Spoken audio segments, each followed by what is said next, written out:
itsura nyo pa lang talagang mukhang yumaman na kayo sa posisyon. Siyempre, yun naman ang talaga.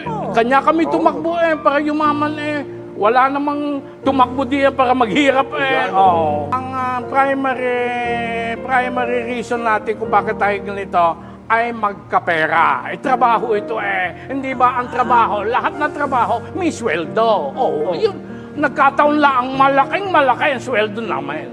Hindi ba galing din yan sa mga tao rin yan? Oo nga. Kanya nga.